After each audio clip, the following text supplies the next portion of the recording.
عن جابر رضي الله تعالى عنه قال قال رسول الله صلى الله عليه وسلم জাবের রাদিয়াল্লাহু তাআলা আনহুর বর্ণনা আল্লাহ নবী বলেন আনা কাঈদুল মুরসালিন ওয়ালা ফখরা। শোনো দুনিয়ার মানুষ, দুনিয়ার সব নবীদের নেতা আমি, সুবহানাল্লাহ, ওয়ালা ফখরা, এতে আমার কোনো অহংকার নাই। ওয়া আনা খাতামুন নবিয়্যিন ওয়ালা ফখরা, নবীজি বলেন আমি শেষ নবী, এতে কোনো অহংকার নাই।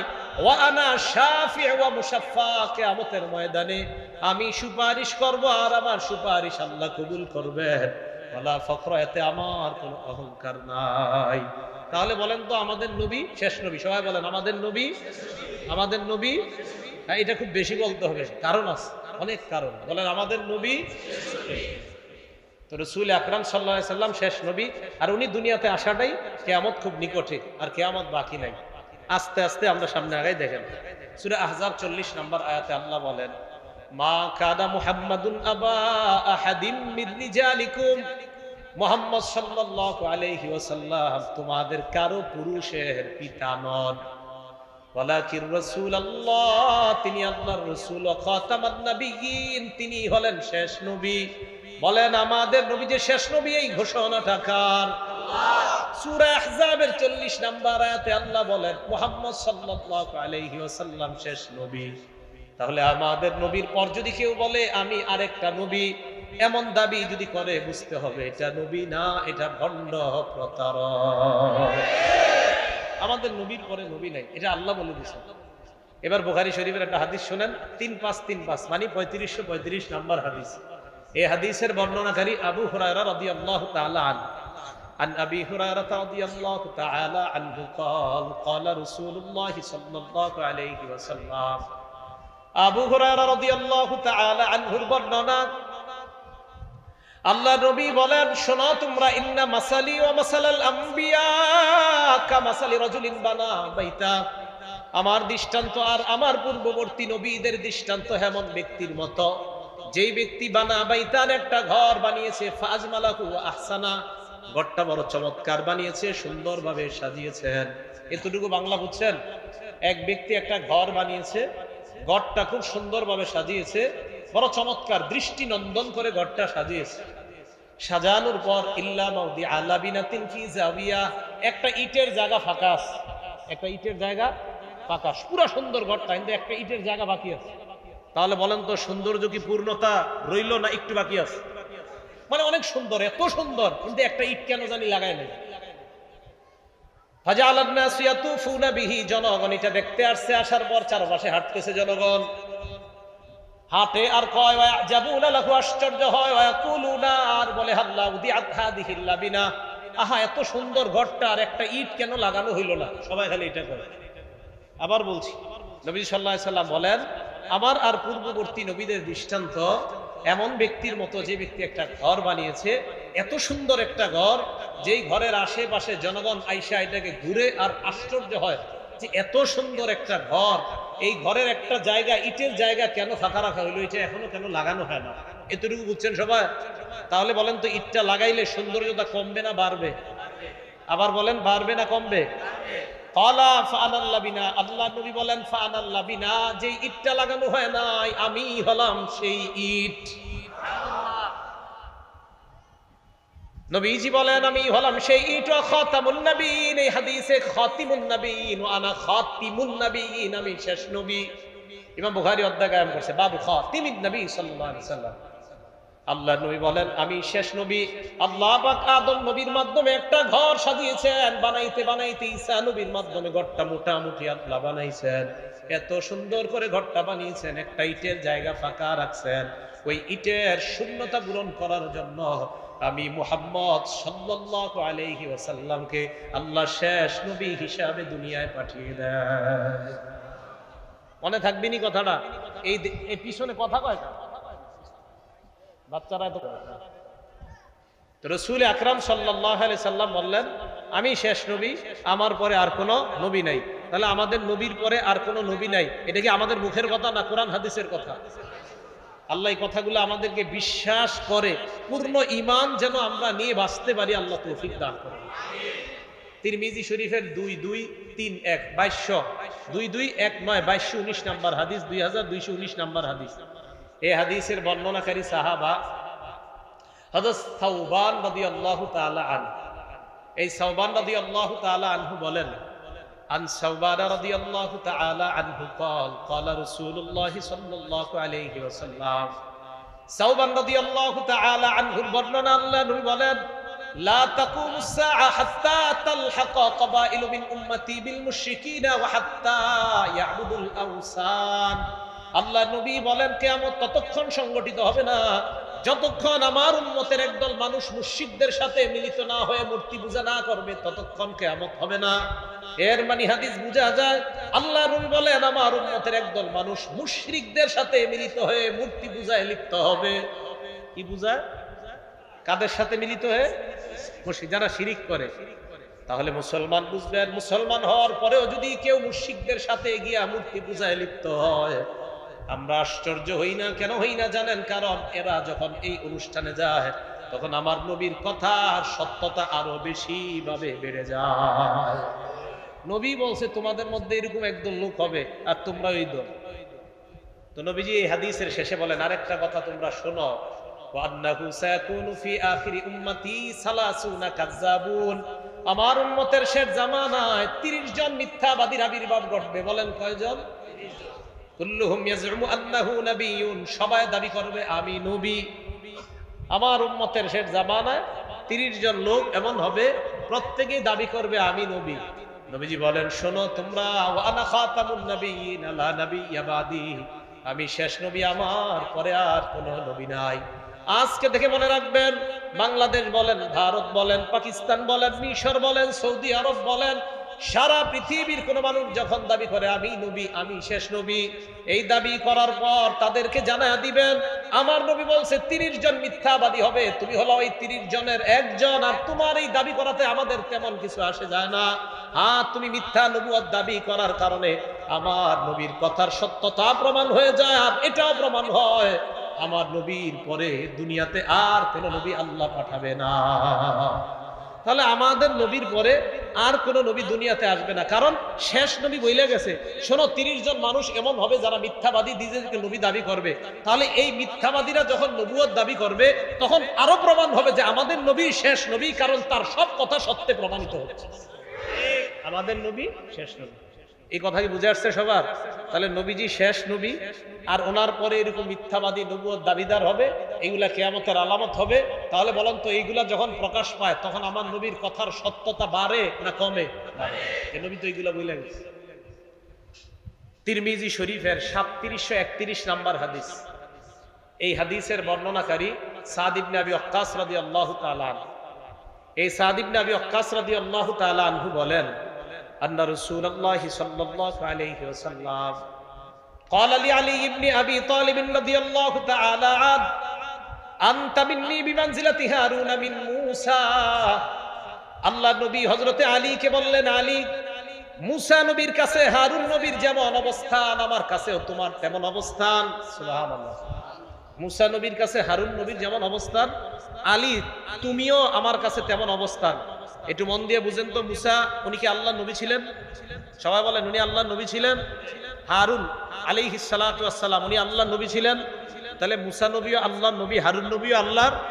তো আমাদের নবী কি বলে দেখেন, আলী ভালো করে তুমি শোনো, মুসা নবীর কাছে হারুন নবীর যেমন অবস্থান আমার কাছেও তোমার তেমন অবস্থান।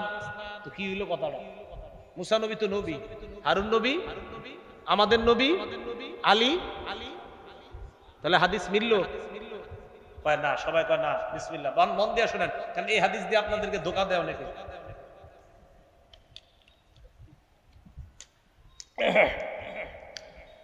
অনেক সম্প্রদায়, আমি কারো নাম নেই না, ওই সম্প্রদায় আলী আলাইহিস সালাতু ওয়াস সালাম বলে, নাউজুবিল্লাহ বলেন, মানে হযরত আলীকে নবী বলে। দলিল দেয় কি? এইসব কথা দিয়ে দলিল দেয়। কেমন দলিল দেয় জানেন? একটু শুনলে তো এটাই বোঝা যায় যে মুসা নবীর কাছে হারুন নবীর অবস্থান যেমন আমার কাছে তোমার অবস্থান তেমন। তো মুসা নবীও নবী ছিলেন, হারুন নবী নবী ছিলেন, আমিও নবী। নাউজুবিল্লাহ, এরা বুঝাইতে চায় তাহলে আলী কি হবে হারুন নবীর জায়গায় যদি হয়। কিন্তু হাদিস আরেকটু বাকি আছে, এটা আর কয় না। এই হাদিসে আরেকটু বাকি আছে। আল্লাহ নবী বলেন, শোনো আলী, মুসা নবীর কাছে হারুন নবীর যেমন অবস্থান আমার কাছেও তোমার তেমন অবস্থান, তবে ইল্লা আন্নাহু লা নাবিয়্যা বাদি, আলী শোনো আমার পরে কোনো নবী নাই, তুমি কিন্তু নবী না। সুবহানাল্লাহ। এই জায়গাটা বাদ দেয় একটু কয় না, এটা কিন্তু হাদিস, এই হাদিসের এই পুরা শেষ হইল। আলী মুসা নবীর কাছে হারুন নবীর যেমন অবস্থান আমার কাছেও তোমার তেমন অবস্থান। নবী শেষে বলে দিয়েছে, আলী শোনো শোনো, একদল আবেগী বাইর হবে যারা তোমারে নবী বানাই দিতে পারে, ইল্লা আন্নাহু লা নাবিয়্যা বাদি, আমার পরে কিন্তু নবী নাই। মুসা নবীর কাছে হারুন নবীর অবস্থান যেমন আমার কাছেও তোমার অবস্থান তেমন। মানি এক যুদ্ধে নবীজি সাল্লাল্লাহু আলাইহি সাল্লাম এক জায়গায় হযরত আলীকে দায়িত্ব দিয়েছিলেন, যেমন মুসা নবী হারুন নবীকে দায়িত্ব দিয়েছিলেন। দেওয়ার পর আয়েশা বলছে যে হারুনের অবস্থান মুসা নবীর কাছে যেমন আমার কাছে আলী তোমার অবস্থান তেমন, তবে পার্থক্য হলো আমার পরে আর কোনো নবী নাই। পার্থক্য হলো আমার পরে আর কোনো নবী নাই। মুসা নবী নবী, হারুন নবী নবী, আমি নবী, তবে তুমি আলী আমার স্থলাভিষিক্ত হইল, তুমি কিন্তু নবী না, তুমি সাহাবী, কারণ আমার পরে দুনিয়াতে আর কোনো নবী আসবে না, কোনো নবী নাই। এই হাদিসটা সবার বুঝে আসছে? আল্লাহ আমাদের সকলকে পুরাটা হাদিসের এবারত অংশ বাংলা পুরাটা মুখস্থ রাখার তৌফিক দান করুন। তাহলে এখন আমি আপনাদের সাধারণ যারা আছে আপনাদেরকে একটু বলি, আপনাদেরকে যদি এই হাদিস দিয়ে কেউ ধোকা দেয় একটু বলে আপনি কি বলবেন? ভাই হাদিস আরেকটু কি, নবী শেষে বলছে আমার পরে কোনো নবী নাই, এটা বলেন। আল্লাহ আমাদের সকলকে হেফাজত করেন। একটা কিতাব আছে নাম আল মুআজামুল কাবীর, ইমাম তাবারির লেখা। এই কিতাবের ৭৫৩৫ নম্বর হাদিস। এই হাদিসের বর্ণনাকারী আবু কাবিলা রাদিয়াল্লাহু তাআলা আনহু, তিনি বলেন আন্না রাসূলুল্লাহ সাল্লাল্লাহু আলাইহি ওয়াসাল্লাম কামা ফিন নাস ফি হাজ্জাতিল ওয়াদা। বিদায় হজের সময় আল্লাহ নবী সাহাবাদের সামনে দাঁড়াইলেন, দাঁড়িয়ে বললেন লা নাবিয়্যা বাদি, আমার পরে কোনো নবী নাই। বিদায় হজের সময় আল্লাহ নবী বললেন আমার পরে নবী নাই। ওয়ালা উম্মাতা বাদাকুম, তোমাদের পরে আর কোনো উম্মত নাই। আমার পরে নবী নাই, তোমাদের পরে আর কোনো উম্মত নাই। নবী বলেন ফাবুদু রাব্বাকুম, তোমরা রবের ইবাদত করো। ওয়া আকিমু খামসাকুম, পাঁচ ওয়াক্ত নামাজ আদায় করো। ওয়াসুমু শাহরাকুম, রমজান মাসের রোজা রাখো। আর বললেন আল্লাহ নবী কি বললেন? শেষের দিকে আরেকটা কথা বলছেন নবীজি, তোমাদের মধ্যে যারা আমির, আতিউ বুলাত আমরিকুম, আমিরদের কথার আনুগত্য করবা। সুম্মাদখুলু জান্নাতা রাব্বিকুম, মরবা আর আল্লাহর জান্নাতে প্রবেশ করবা। বিদায় হজের সময় নবী বললেন আমার পরে আর কোনো নবী নাই, তোমরাই শেষ উম্মত, তোমাদের পরে আর কোনো উম্মত হবে না। কেন এই কথা বললেন? কারণ আমার পরে যদি নবী হইতো তো উম্মত তো আরেকটা হইতো, কিন্তু আমার পরে কোনো নবী নাই, সুতরাং তোমাদের পরেও কোনো উম্মত নেই। আরেকটা হাদিস শোনেন, এই কিতাবের নাম মুসনাদে বাজ্জার। এই কিতাবের ৬১৩৫ নম্বর হাদিস। হাদিসের বর্ণনাকারী আব্দুল্লাহ ইবনে ওমর রাদিয়াল্লাহু তাআলা আনহুমা। এই আব্দুল্লাহ ইবনে ওমর রাদিয়াল্লাহু তাআলা আনহুমা বলেন নবীজি বিদায় হজের দিন দাঁড়াইছে, এই জায়গাটা একটু মন দিয়ে শুনেন। সাহাবাদের সামনে দাঁড়ায় নবীজি বললেন আইয়ু ইয়াউমিন হাযা, ও সাহাবারা আজকে কোন দিন? বিদায় হজের দিন। আচ্ছা আমাদের নবীজি কি জানে না ওই দিন কোন দিন? আরে সব জানে না? এরপরে প্রশ্ন করলেন আজকে কোন দিন? সাহাবারা জবাব দিলেন ইয়াউমুল হারাম, আজকে হলো সম্মানিত দিন। এরপর নবী প্রশ্ন করলেন আইয়ু বালাদিন হাযা, এটা কোন শহর? নবীজি ওনার শহর চিনে না। সাহাবারা জবাব দিলেন বালাদুল হারাম, এটা হলো একটা সম্মানিত শহর। নবীজি প্রশ্ন করলেন আইয়ু শাহরিন হাযা, এটা কোন মাস? আচ্ছা হজ করে নবীজি, তো নবীজি জানে না কোন মাস? সাহাবারা জবাব দিলেন শাহরুল হারাম, এটা একটা সম্মানিত মাস। আল্লাহ নবী কয় শোনো তোমরা, ফাইন্নাল্লাহা হারামা আলাইকুম দিমাআকুম ওয়া আমওয়ালাকুম ওয়া আরাদাকুম, শোনো তোমরা আল্লাহ তাআলা তোমাদের জন্য, একজন মুসলমানের জন্য আরেকজন মুসলমানের রক্তপাত হারাম করেছেন। তোমাদের জন্য, একজন মুসলমানের জন্য আরেকজন মুসলমানের সম্পদ হারাম করেছেন, ইজ্জত হরণ করা হারাম করেছেন।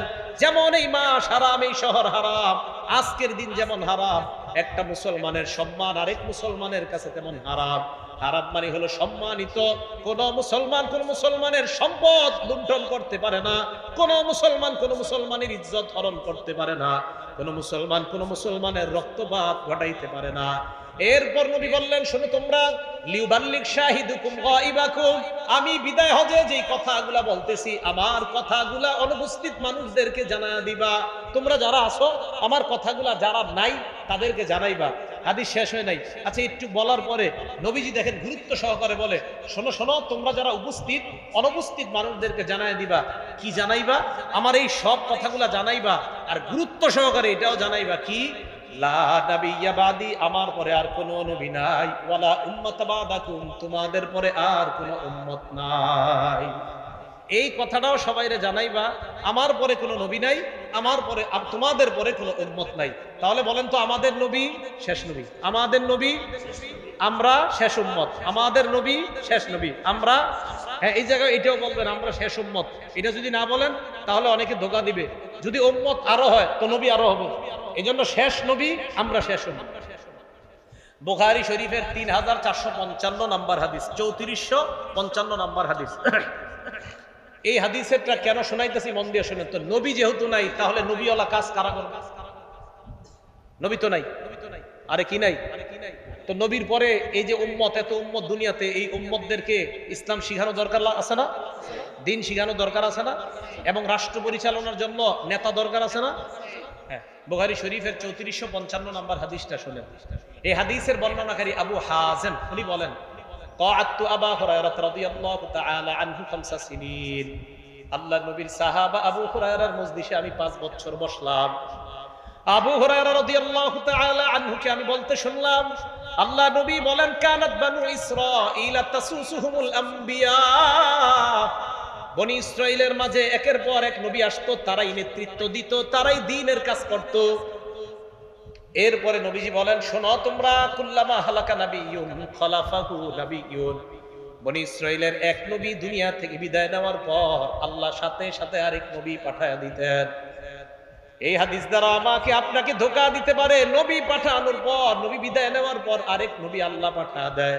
তাহলে আমাদের নবী বিদায় নেওয়ার পর আরেক নবী আল্লাহ কেন পাঠাবে না? নবীজি বললেন, বনি ইসরাইলের কোন নবী আসলে উনি যখন ইন্তেকাল করতেন, আরেক নবী আল্লাহ পাঠাইয়া দিতেন। এখন আপনাদের সাধারণ মুসলমানদেরকে অনেকে ধোঁকা দিবে, এই মিয়া তোমরা যে এই হাদিস শোনো যে বনি ইসরাইলের এক নবী মারা গেলে আরেক নবী সাথে সাথে আল্লাহ পাঠাইতেন, তো শেষ নবী মুহাম্মদ সাল্লাল্লাহু আলাইহি সাল্লাম, ওনার পরে আরেক নবী আল্লাহ কেন পাঠাবে না? কেন ধোঁকা দিবে জানেন? ওই যে হাদিস একটু বললে পুরাটা বলে না, পরে আরেকটু বাকি আছে। নবীজি সাল্লাল্লাহু আলাইহি সাল্লাম বলেন, শোনো তোমরা, ওয়া ইন্নাহু লা নাবিয়্যা বাদি, আমার পরে কিন্তু নবী নাই। সুবহানাল্লাহ। আবার একটু বুঝেন হাদিসটা। নবীজি বললেন, বনি ইসরাইলের এক নবী মারা যাওয়ার পর আরেক নবী আসতেন। তাহলে কি বোঝা যায়? নবী একজন যাবে, আরেকজন, আবার নবী একজন যাবে, আরেকজন। তাহলে আমাদের নবী যাবে, হাদিস দ্বারা বোঝা যায় আরেকজন আসতে পারে, এরকম কেউ বলতে পারে আপনাদেরকে।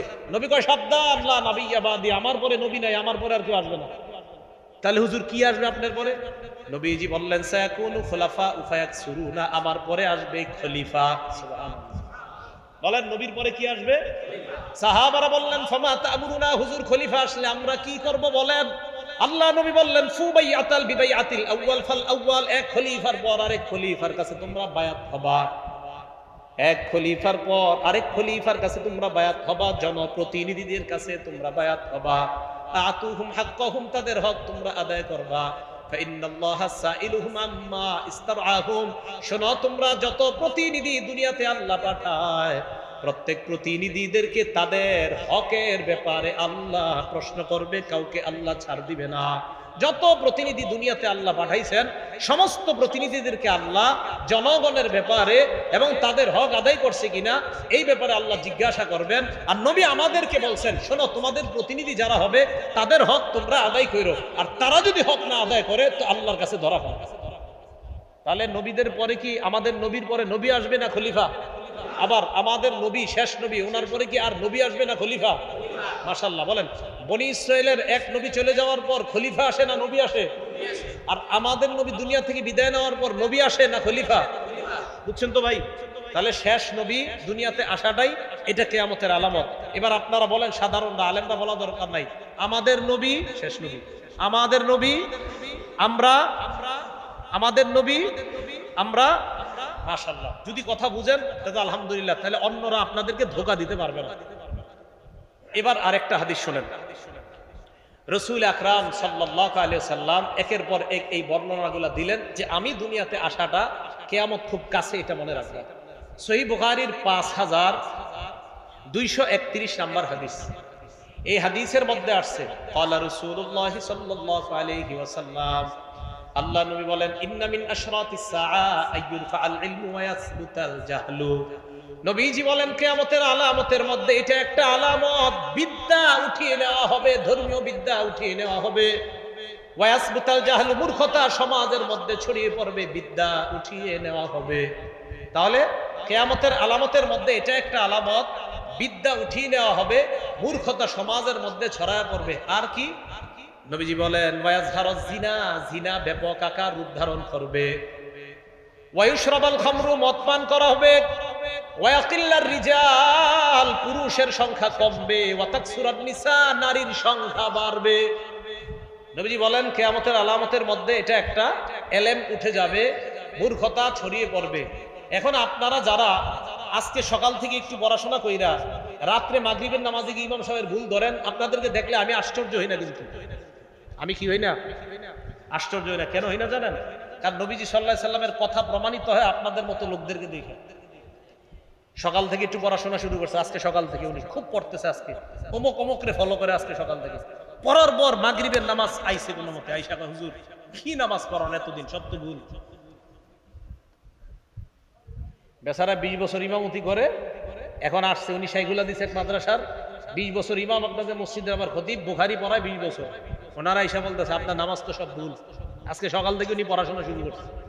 নবীজি সাল্লাল্লাহু আলাইহি সাল্লাম বলেন কিয়ামতের আলামতিটা, মূর্খতা ছড়ায়া পড়বে, এলেম উঠিয়ে নেওয়া হবে। এলেম কিভাবে উঠাবে এটা আবার আরেক হাদিসে নবীজি বলছেন, সহিহ বুখারীর 100 নম্বর হাদিস। ক্বালা রাসূলুল্লাহ সাল্লাল্লাহু আলাইহি ওয়াসাল্লাম, আল্লাহ নবী বলেন ইন্নাল্লাহা লা ইয়াকবিজুল ইলমা ইনতিজাআন ইয়ানতাজিউহু মিনাল ইবাদ। আল্লাহ পাক রব্বুল আলামিন বিদ্যা একবারে এইভাবে ছিনিয়ে নেবেন না। তাহলে কিভাবে? ওয়ালাকিন ইয়াকবিজুল ইলমা বিকবজিল উলামা, আলেমদেরকে আল্লাহ উঠায় নেওয়ার মাধ্যমে এলেম আল্লাহ উঠায় নেবেন। কাদেরকে উঠায় নেওয়ার মাধ্যমে? তাহলে আলেমরা দুনিয়া থেকে চলে যাওয়া মানে বিদ্যা তাদের সাথে চলে যাওয়া। আলেম একের পর এক বিদায় নেওয়ার আজকে সকাল থেকে নতুন করে কেউ পড়াশোনা কইরা বলে কি কইছে এরা কিছু বুঝে না, আমি দিন বুঝি। অথচ বুখারী দ্বারা একদম সারাক্ষণ বুখারী কয়ে মুখে ভেনা তোলে, ওই বুখারীর 100 নম্বর হাদিসে নবী বলেন আল্লাহ আলেমদেরকে উঠায় নেওয়ার মাধ্যমে এলেম উঠায় নেবেন। বুখারীর এই হাদিসটা বাংলা খুঁজে, হ্যাঁ 100, আজকে দেখেন 100, বুখারীর 100 বলেন। রাসূল আকরাম সাল্লাল্লাহু আলাইহি সাল্লাম বলেন আল্লাহ আলেমদেরকে উঠায় নেওয়ার মাধ্যমে এলেম উঠায় নিবে। তো আপনি কিভাবে এখনো দাবি করেন যে আমি অনেক বড় পণ্ডিত? হাফিজি হুজুর উঠে যাওয়া মানে এলেমের একটা সাগর চলে যাওয়া, শাইখুল হাদিস সাহেব চলে যাওয়া মানে এলেম একটা বিশাল বড় সমুদ্র চলে যাওয়া। মুফতি আমিনী, কাজী মুতাসিম বিল্লাহ, আল্লামা সিরাজুল ইসলাম রহমতুল্লাহি আলাই, ওনাদের মতো বড় বড় ব্যক্তিত্বরা চলে যাওয়া মানে বিদ্যার এক একটা সমুদ্র চলে যাওয়া। দলিল বুখারী শরীফের 100 নম্বর হাদিস। এরপরেও যদি আপনি দাবি করেন না আমি মনে হয় বেশি জানি, এটা তো ভুল হবে। রাসূল আকরাম সাল্লাল্লাহু আলাইহি সাল্লাম বললেন এলেম আল্লাহ উঠায় নিবে আলেমদেরকে উঠায় নেওয়ার মাধ্যমে। তাহলে আমরা জানলাম কিয়ামতের আলামতের মধ্যে এটাও একটা এলেম উঠে যাবে। বলেন তো এলেম কি আল্লাহ ছিনায় নিবে না আলেমদের মাধ্যমে, আলেম উঠায় নেওয়ার মাধ্যমে এলেম উঠাবে? মাশাআল্লাহ। এরপরে কি? ওয়ায়াজহারুজ জিনা, জিনা দুনিয়ার মধ্যে ব্যাপক রূপ ধারণ করবে। পরকীয়া নামক একটা বেদী হবে। মোবাইল নামক ভয়ঙ্কর যন্ত্রের মাধ্যমে স্ত্রী আরেক পুরুষের সাথে, স্বামী আরেক নারীর সাথে পরকীয়া প্রেম মানে অবৈধ প্রেমে লিপ্ত হবে। ঠিকের আওয়াজটা 2-4 জনে কইছে, আপনারা কয় না মানে কি আমি কিছু বুঝে নিব? জিনা ব্যাপক রূপ ধারণ করবে। জিনা ঘরে ঘরে জিনা হবে। সহিহ বুখারী 6612, 6612 নম্বর হাদিস। قال رسول الله صلى الله عليه وسلم ان الله كتب على ابن ادم حظه من الزنا ادرك ذلك لا محاله। নবীজি বলেন নিশ্চয়ই আল্লাহ আদম সন্তানকে জিনার পরীক্ষা দ্বারা পরীক্ষা করবেন। নবীজি বলেন ফাজিনাল লিসান আল মানতিক, মুখের জিনা হলো কথা বলা। যেই নারীর সাথে দেখা দেওয়া হারাম ওই নারীর সাথে কথা বলা হারাম, মোবাইলেও কথা বলা হারাম। যেই নারীর সাথে দেখা দেওয়া হারাম সরাসরি তার সাথে কথা বলা। আপনারা বলেন সরাসরি তার সাথে কথা বলা অপ্রয়োজনীয় কথা, কোন নারীর সাথে দেখা দেওয়া হারাম, ওই নারীর সাথে অপ্রয়োজনীয় সরাসরি কথা বলা। আচ্ছা, ফোনেও কথা বলা হারাম। রাসূল বলেন ফাজিনাল লিসান আল মানতিক, মুখের জিনা হলো কথা বলা। ওয়া জিনাল ইয়াদি আল বাত, হাতের জিনা হলো স্পর্শ করা। ফোনে কথা বইলা শুয়া শুয়া চিন্তা করে আরে না জানি নারীটা দেখতে কেমন। নবীজি বলেন ওয়াল কলবু তামান্না ওয়ান নাফসু তামান্না ওয়া তাশতাহি, অন্তর নারীর কাকে নিয়ে কল্পনা করা এটা হলো অন্তরের জিনা।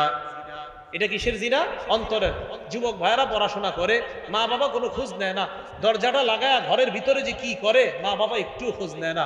আল্লাহ আমাদের সকলকে এই জিনা নামক মহামারী, এই বেদি থেকে পুরো সমাজকে আল্লাহ হেফাজত করেন। সহিহ বুখারী 2475 নম্বর হাদিস।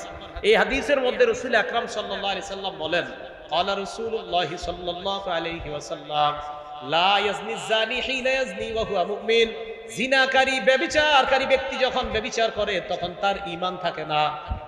কি থাকে না? এই দেখেন, ব্যভিচারকারী যখন ব্যভিচার করে ঈমান উপরে ঘুরতে থাকে, ঈমান ঘুরতে থাকে। এখন যদি মারা যায়, ঈমান ঘুরতে থাকে উপরে।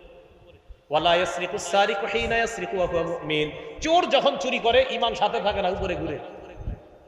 ওয়ালা ইয়ানতাহিবু লুহবাতান হিনা ইয়ানতাহিবু ওয়া হুয়া মুমিন, ছিনতাইকারী যখন ছিনতাই করে ঈমান থাকে না, ঈমান ঘুরতে থাকে। ওয়ালা ইয়াশরাবুল খামরা হিনা ইয়াশরাবু ওয়া হুয়া মুমিন, মদ পানকারী মদ পান যখন করে তখন তার ঈমান থাকে না, ঈমান ঘুরতে থাকে। একবার চিন্তা করেন, ব্যভিচার অবস্থায় যদি আপনার মরণ হয়ে যায়, মদ পান করা অবস্থায় যদি মরণ হয়ে যায়, ছিনতাইকারী অবস্থায় যদি আপনার মরণ হয়ে যায়, চুরি করা অবস্থায় যদি আপনার মরণ হয়ে যায়, নবীজি বলেন চোর চুরি করে না ইমানদার অবস্থায়, ছিনতাইকারী ছিনতাই করে না ইমানদার অবস্থায়, ব্যভিচারকারী ব্যভিচার করে না ইমানদার অবস্থায়, তাহলে ঈমান ঘুরতে থাকে। আল্লাহ না করেন যদি ওই ভয়ঙ্কর অবস্থায় মৃত্যু এসে যায়। আল্লাহ জিনা নামক বেদি থেকে সমাজকে হেফাজত করেন। মোবাইল চালানো কমায়া দেন, ঘরে ঘরে স্বামী স্ত্রী দুইজনে মিলে একটা চালান। এত মোবাইল লাগে কেন? হ্যাঁ, এত মোবাইলের প্রয়োজন হয় কেন? মোবাইল কম চালান, ঘরে ঘরে। এক সাহাবা নবীজির কাছে আসছে, এক ব্যক্তি নবীজির কাছে আসছে। ইমাম হাইসামি রহমতুল্লাহ আলাইহির একটা কিতাব আছে মাজমাউ যায়েদ, 1 নম্বর খণ্ড 134 নম্বর পৃষ্ঠা। এটা মজার হাদিস, মন দিয়ে শুনেন। এক ব্যক্তি নবীজির কাছে আসছে, আসার পর দেখেন সাহাবাদের সামনে নবীজির কি কথা কয়। এই জামানা যদি কোনো হুজুর এই কথা কয়, আপনারা মনে হয় মারা শুরু করবেন। কি কয় দেখেন, এক ব্যক্তি আল্লাহ নবীর কাছে আসছে, আসার পর কয় ইয়া রাসূলুল্লাহ ইযান লি ফিজ জিনা, হুজুর আমার জিনার অনুমতি দেন। কিসের অনুমতি দেন? নাউজুবিল্লাহ, নাউজুবিল্লাহ বলেন। তো সাহাবায়ে কেরাম তো রাগ হয়ে গেছে। জাজারু, সাহাবায়ে কেরাম এই থামো, জাজারু মানে এই থামো, এই কি কও, মাহ এই মাহ মানে থামো, কি কও এগুলা? আমাদের নবীজি কেমন দেখেন, নবীজি কয় উদনুহু, তাকে আমার কাছে আসতে দাও। আমাদের নবীজি সাল্লাল্লাহু আলাইহি সাল্লামের চেয়ে অন্তরের এত বড় ডাক্তার দুনিয়াতে আর কেউ হবে? বাহ্যিক ডাক্তারও হবে না, আভ্যন্তরীণ ডাক্তারও হবে না। নবীজিকে আসতে দাও কাছে। ফাদানা, দেখেন সমস্যা। ফাদানাহু মিনহু করিবা, আল্লাহ নবীর কাছে আসলেন। নবীজির কাছে আসার পর আল্লাহ নবী বললেন আতুহিব্বুহু লিউম্মিকা, তুমি যেই কাজের অনুমতি আমার কাছে চাইলা, তোমার মায়ের সাথে যদি এই কাজটা কেউ করে তুমি পছন্দ করবা কিনা? ওই ব্যক্তি জবাব দেয় লা জাআলানি আল্লাহু ফিদাকা ইয়া রাসূলুল্লাহ, আল্লাহর কসম আমার মায়ের সাথে কেউ জিনা করবে, অপকর্ম করবে, আমি কোশ্চিন কালো এটা পছন্দ করব না। নবীজি বলেন ফান্নাসু লা ইউহিব্বুনাহু লিউম্মাহাতিহিম, তাহলে মানুষও তো এটা পছন্দ করে না, তাদের মায়ের সাথে তুমি জিনা করো। ওই ব্যক্তি কয় ঠিকই তো। এবার নবী বললেন আতুহিব্বুহু লিইবনাতিক, তোমার মেয়ের সাথে কেউ অপকর্ম করবে, এটা তোমার পছন্দ কিনা? লা ইয়া রাসূলুল্লাহ জাআলানি আল্লাহু ফিদাকা, ইয়া রাসূলুল্লাহ আমার মেয়ের সাথে কেউ অপকর্ম করবে এটা আমার কখনো পছন্দ না। নবীজি বলেন ফান্নাসু লা ইউহিব্বুনাহু লিবানাতিহিম, মানুষ তাদের কন্যাদের সাথে অন্য কোনো পুরুষ ব্যভিচার করবে, কোনো বাবা এটা পছন্দ করে না। চিন্তা করে ঠিকই তো। এরপর নবী বললেন আতুহিব্বুহু লিউখতিকা, তোমার বোনের জন্য এটা পছন্দ করবা কিনা? সাহাবা জবাব দিলেন লা ইয়া রাসূলুল্লাহ, আমার বোনের সাথে কেউ অপকর্ম করবে, আমি ভাই হিসাবে কোশ্চিন কালো এটা পছন্দ করব না। আল্লাহ নবী কয় ফান্নাসু লা ইউহিব্বুনাহু লিআখওয়াতিহিম, কোন ভাই তাদের বোনের সাথে অন্য কোন পুরুষ অবিচার করবে, ব্যভিচার করবে, অন্যায় কর্মে লিপ্ত হবে, এটা কোনো ভাই কখনো পছন্দ করবে না। আতুহিব্বুহু লিআম্মাতিক, তোমার ফুফুর সাথে এটা কেউ করে তুমি পছন্দ করবা কিনা? কয় না হুজুর, পছন্দ করি না। আল্লাহ নবী কয় ফান্নাসু লা ইউহিব্বুনাহু লিআম্মাতিহিম, মানুষও তাদের ফুফুর সাথে কেউ এই অপকর্ম করে এটা পছন্দ করবে না। আতুহিব্বুহু লিখালাতিক, তোমার খালার সাথে কেউ অপকর্ম করে তুমি পছন্দ করবা কিনা?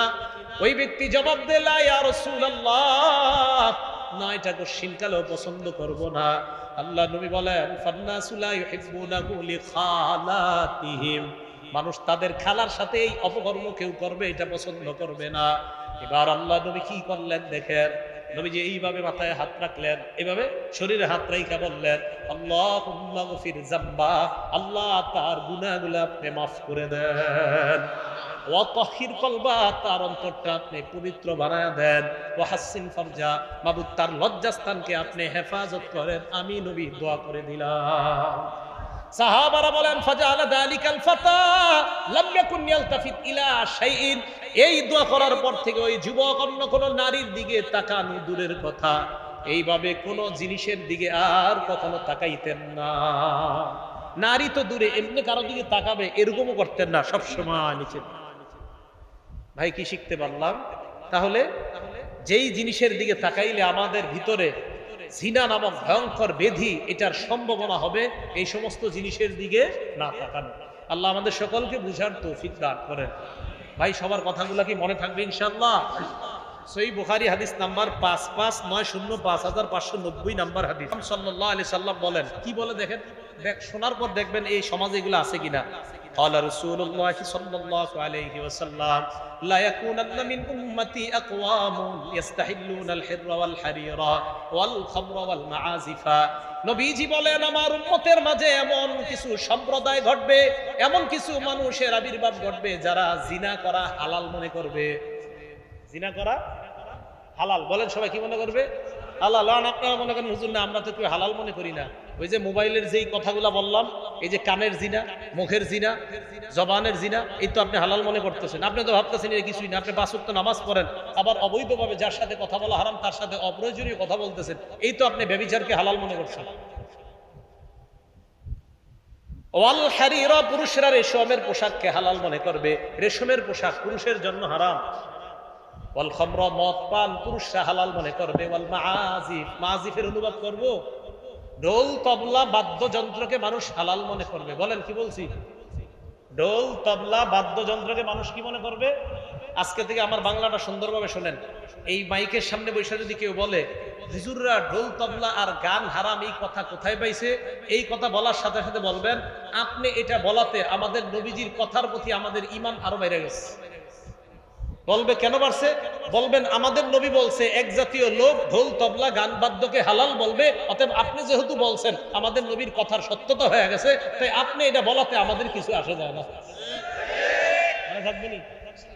ঢোল তবলা হালাল হারাম, এটা হুজুরে কই পেয়েছে? বুখারী শরীফের 5590 নাম্বার হাদিস। বলেন হুজুরে কই পেয়েছে? বুখারী শরীফের 5590 নাম্বার হাদিস। ঝগড়া দরকার আছে না? হাদিস আছে। যদি কয় হুজুর কই পেয়েছেন, বলবেন বুখারী শরীফে। তো অনেকে তো আবার বলে সব কিতাব নাকি পড়া আছে, তো এই হাদিসটা হয়তো পড়ে নেই। আল্লাহ আমাদেরকে বুঝার তৌফিক দান করুন। যাই হোক, তো রাসূল আকরাম সাল্লাল্লাহু আলাইহি সাল্লাম বললেন এমন একটা সম্প্রদায় আসবে যেই সম্প্রদায় জিনাকে হালাল মনে করবে, রেশমের পোশাককে হালাল মনে করবে, ঢোল তবলাকে হালাল মনে করবে, মদ পান করাকে হালাল মনে করবে। আল্লাহ এই জাতীয় মানুষের অন্তর্ভুক্ত হওয়া থেকে আমাদেরকে হেফাজত করেন। তাহলে এগুলা কিয়ামতের আলামত, জিনা ব্যভিচার এগুলা বেড়ে যাওয়া। রাসূল আকরাম সাল্লাল্লাহু আলাইহি ওয়াসাল্লাম আরেকটা হাদিসের মধ্যে বলেন, মুসলিম শরীফের 1901 নাম্বার হাদিসের মধ্যে রাসূল আকরাম সাল্লাল্লাহু আলাইহি সাল্লাম বলেন, সাহাবারা একটা জায়গায় গোল মিটিং হয়ে কথা বলতেছে। সাহাবারা বলেন নাতাযাকারুল মাসিহাদ দাজ্জাল, আমরা দাজ্জাল সম্পর্কে আলোচনা করছিলাম। নবীজি সাল্লাল্লাহু আলাইহি সাল্লাম আমাদের সামনে আসলেন। আসার পর আমাদের দিয়ে আল্লাহ নবী তাকায় কয় মা তাযাকারুনা, তোমরা কিসের আলোচনা করো? সাহাবারা জবাব দিলেন নাসকুরুল মাসিহাদ দাজ্জাল, হুজুর দাজ্জাল সম্পর্কে আমরা আলোচনা করি। আল্লাহ নবী তো তাই নাকি? কয় হ্যাঁ। নবীজি বলেন ইন্নাহা লান তাকুমা সাআ, কিয়ামত সংগঠিত হবে না, কিয়ামত সংগঠিত হবে না 10টা আলামত না দেখা যাওয়ার আগে। 10টা আলামত ঘটতেই হবে, এরপর কিয়ামত সংঘটিত হবে। বলেন কয়টা? বড় বড় 10টা আলামত। 1 নাম্বার আলামত নবী বলেন দুখান, ধোঁয়া, একটা ধোঁয়া বের হবে, এটা হলো বড় আলামতের একটা। 2 নাম্বার দাজ্জাল, দাজ্জাল দুনিয়াতে আগমন করবে। 3 নাম্বার দাব্বা, দাব্বা হলো সাফা মারওয়ার মাঝখান থেকে একটা প্রাণী বের হবে, এই প্রাণীটা মানুষের সাথে কথা বলবে। কি আব্দুর রহমান ভালো শুনি, এরকম আপনারা বলবে, তাকায় দেখবেন একটা প্রাণী কথা বলে। এলো 3 নাম্বার। 4 নাম্বার ওয়াতুলু আশ-শামসি মিন মাগরিবিহা, সূর্য পশ্চিম দিক থেকে উঠবে। 5 নাম্বার নজুল ঈসা ইবনে মারইয়াম, ঈসা আলাইহিস সালাতু ওয়াস সালামের আগমন। 6 নাম্বার ইয়াজুজ ওয়া মাজুজ, ইয়াজুজ মাজুজের আবির্ভাব।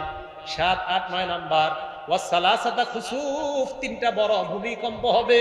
খাসফুন বিল মাশরিকি, পূর্বে পশ্চিমে একটা, পূর্বে একটা হবে। ওয়া খাসফুন বিল মাগরিব, পূর্বে আরেকটা হবে, পশ্চিম পূর্ব এই দুই পাশে 2টা ভূমিকম্প হবে। খাসফুন বিল মাশরিক, পূর্ব দিকে একটা ভূমিকম্প হবে ভয়ঙ্কর। খাসফুন বিল মাগরিব, পশ্চিমে একটা ভয়ঙ্কর ভূমিকম্প হবে। খাসফুন বিজাজিরাতিল আরব, আরেকটা ভূমিকম্প হবে আরব উপদ্বীপের মধ্যে, বর্তমান সৌদি এবং সৌদির আশেপাশের রাষ্ট্রগুলোতে। এটাকে বলা হয় জাজিরাতুল আরব। এ হলো 9, ওই যে 7, 8, 9 এই 3টা ভূমিকম্প। আরে বুঝেন না মনে হয়? প্রথম 6টা। 1 নাম্বার দুখন, ধোঁয়া। 2 নাম্বার দাজ্জাল। 3 নাম্বার একটা প্রাণী বের হবে, কথা বলবে। 4 নাম্বার সূর্য পশ্চিম দিক থেকে উঠবে। 5 নাম্বার ঈসা নবীর আগমন। 6 নাম্বার ইয়াজুজ মাজুজ। 7 নাম্বার পূর্ব দিকে একটা ভূমিকম্প। 8 নাম্বার পশ্চিমে একটা ভূমিকম্প। 9 নাম্বার আরব উপদ্বীপে তথা বর্তমান সৌদি এবং তার আশেপাশের রাষ্ট্রগুলোতে ভয়ঙ্কর একটা ভূমিকম্প হবে।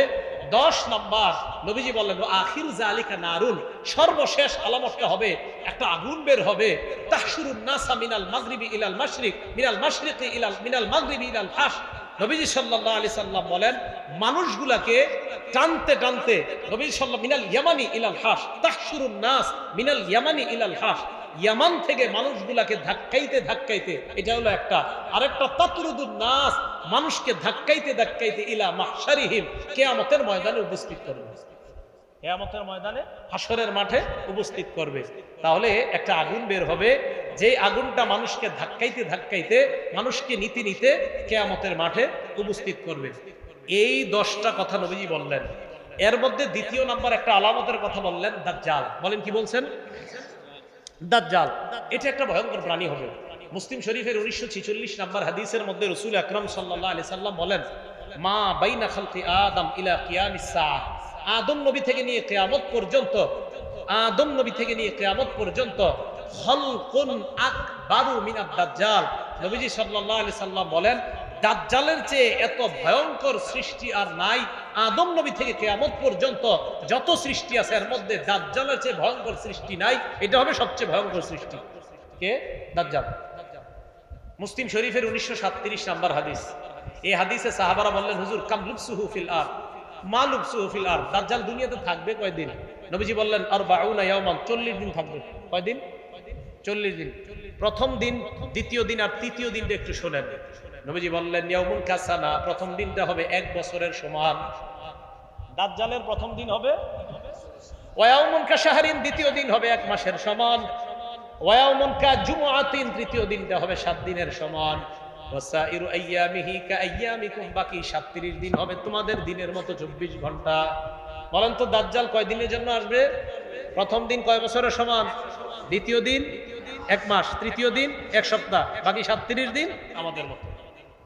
রাসূল আকরাম সাল্লাল্লাহু আলাইহি সাল্লাম সহিহ বুখারী 6708 নম্বর হাদিসের বর্ণনা। এই হাদিসে নবীজি দাজ্জালের আলোচনা করে বলেন ইন্নী লাউনজিরুকুমুহু, আমি দাজ্জালের ব্যাপারে তোমাদেরকে অবগত করেছি, তোমাদেরকে সতর্ক করেছি। শোনো শোনো, মা মিন নাবিয়্যিন ইল্লা আনযারাহু কওমা, সব নবী দাজ্জালের ব্যাপারে তো তাদেরকে জানায়া দিয়েছে, সব নবী দাজ্জালের ব্যাপারে তার উম্মতকে জানাইছে। অন্য বর্ণনায় আসছে নূহ নবী ছাড়া, নূহ নবীর পরে যত নবী আছে সব নবী দাজ্জালকে ব্যাপারে তার উম্মতকে জানায়া দিয়েছে।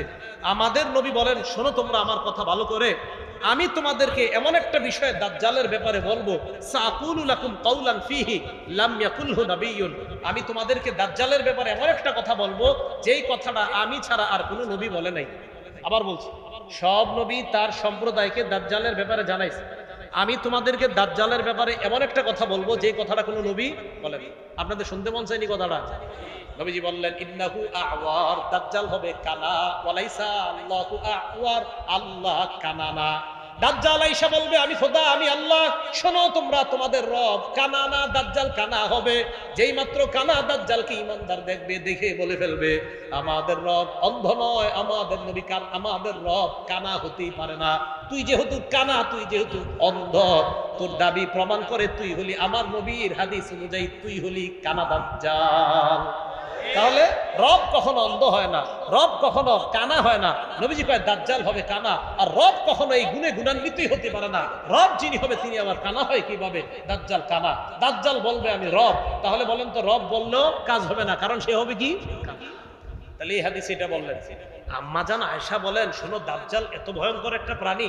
সহিহ বুখারী 6710 নম্বর হাদিস আম্মা জান আয়েশা বলেন আমি নবীজিকে দেখছি উনি নামাজের মধ্যে ইস্তাইযু বিল্লাহি মিনাদ দাজ্জাল, নামাজে নবীজি দাজ্জালের থেকে আল্লাহর কাছে পানাহ চান।